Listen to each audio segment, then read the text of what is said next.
Hello again. There is something very odd going on in this country which relates in some obscure way to Israel. It is part of a broader and wholly undesirable trend which is seeing the reintroduction to this country of various ghastly diseases which we all thought we had seen the back of. Let us begin with polio, which until a few months ago we all thought had been eradicated in Britain sometime in the 1980s.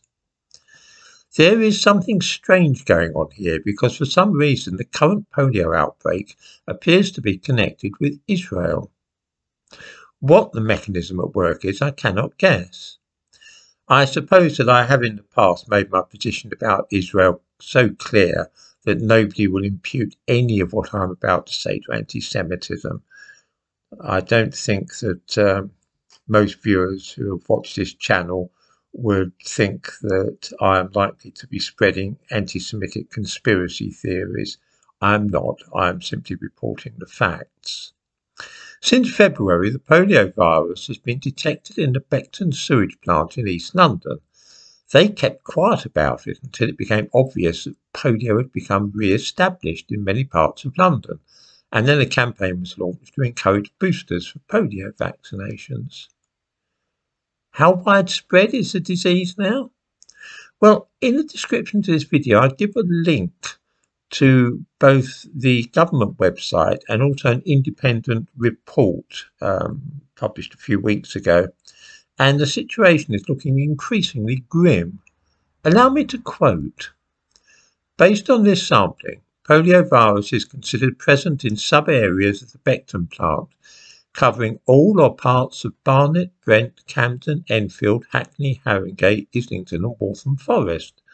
The wastewater sampling has also detected the virus in lower concentrations and frequency in areas adjacent to the Beckton catchment area to the south, below the Thames River, and to the east.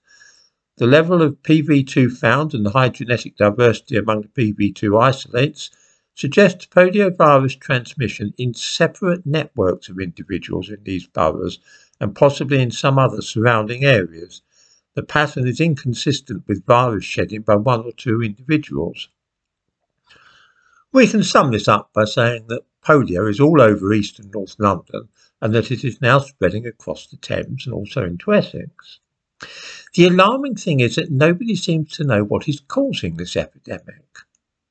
At first, it was assumed that one or two people had been inoculated with the oral vaccine in Nigeria and that this had then passed through their system when they came to this country. But there's more to it than that. The report mentions casually that, furthermore, there is clinical evidence that the virus detected in London is genetically linked to the polio virus detected in Israel and the US. This is very odd. And we look at the British government website, to which I also give a link.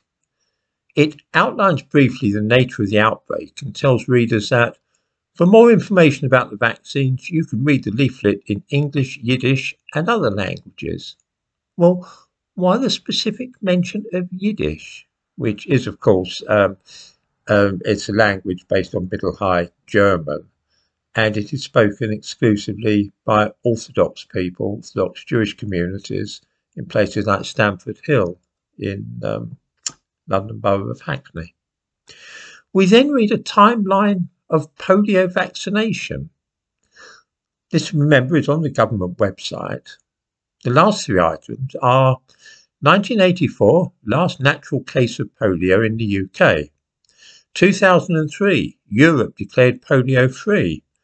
2022, children in London offered a polio booster. This followed a highly successful polio booster campaign in Israel. There is that mention of Israel again, and talk of a highly successful polio booster campaign. I have a suspicion that something has gone terribly wrong with the vaccinations in Israel, and that whatever the problem is, it has spread from there to the United States. There's an awful lot of travelling. American Jews often visit Israel. There's a lot of commerce between the two countries. The fact that the government website in this country specifically offers information in Yiddish indicates to me that they are thinking that travellers from Israel have brought this problem to Britain.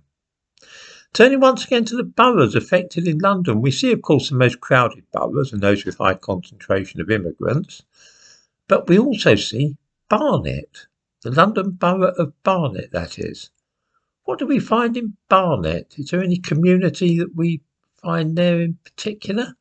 Why, that's right, Golders Green. The Golders Green district is a centre of Jewish culture. I think that I'm beginning to see a pattern here. Elsewhere, of course, and before I go any further, the pattern I'm seeing is people travelling to and from Israel. It's not Jews as Jews. It is Jews that are travelling to Israel, picking something up and bringing it back here. Elsewhere, of course, diphtheria is back, spreading rapidly in the crowded conditions of the places where asylum seekers are being housed. There have now been 39 cases in this country so far this year, and it's not hard to see that this disease is likely to become established here once again. Both these problems, polio and diphtheria, are a consequence of globalisation, people skipping about from one part of the world to another in much the same way that Londoners used to pop to Southend for the day.